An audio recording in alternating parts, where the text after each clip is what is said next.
everyone, Anita here. I'm not sure how you found my channel, but I hope that the content can help you in some way, even if it's for comic relief of just seeing my face. How does motivation relate to psychology?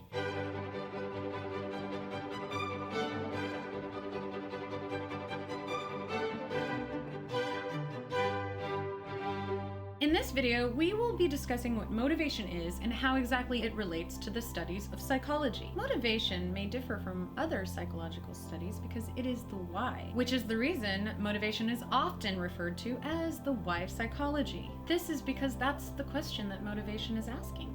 Why? Thanks to Dr. Richards, I have learned a lot about psychology, so please know that these are not my original thoughts, but rather what Dr. Richards taught me in my undergrad as a psychology major. Now that we have the anti-plagiarism lawsuit avoiding stuff out of the way, here is what I learned from his class. Motivation is concerned with why we do things rather than other psychologies that look at when we do things, what we do, how we do them, and who we do them with. The why is much more difficult to answer than the other questions, and here's the reason. If you're interested in what people do, how, why, and with whom, you only have to observe them to find out. However, if your interests lie in the reasons people are doing things, you need to step out of that observation box to figure it out. That's where we dive into theory. And you probably need to observe something first before you can make a theory. That's usually followed by an interpretation or an inference about the observation. That is what motivation is all about. You're constantly dealing with theory. This makes motivation the most theoretical of all psychologies. If you're into philosophy, then this is probably right up your alley. If you're not familiar with what theory is, here's a quick explanation. Actually, speaking of explanation, that's what a theory is. It's an explanation for something. And oftentimes in psychological sciences, that something is data. So in psychology, you're applying that to explaining people's behaviors. And you do that from the data collected from these observations. Sometimes theories can become a wormhole of explanation, meaning you can find an explanation for your previous explanation and challenge that with another explanation.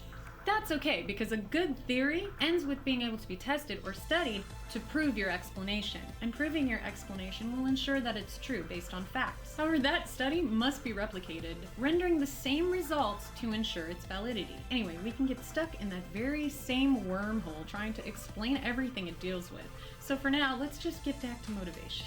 What is this motivation idea about anyway? Motivation is what drives us or moves us. The word motivation shares Latin roots with the word emotion, motere. Motere means to move. That's also where we get the root of the word for motive. A motive is a motivation, and a motive moves us into action. There are internal and external forces that move us into action, but if you want more information about that, you'll have to check out my next video on what motivation actually is. And if you want to check out my sources, I will leave them in the description down below so that you can cross-reference and find out more information if this is something that interests you. Thanks for watching. I hope you enjoyed this video. If you want more like it, let me know in the comments below, and by giving me a likey, thumbsy, uppy thing, you can give it a thumbs down too. Really, whatever motivates you.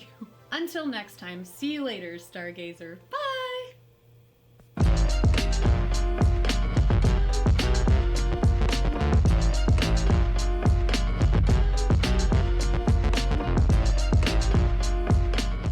According to studies, you'll find me more intelligent if I'm wearing glasses.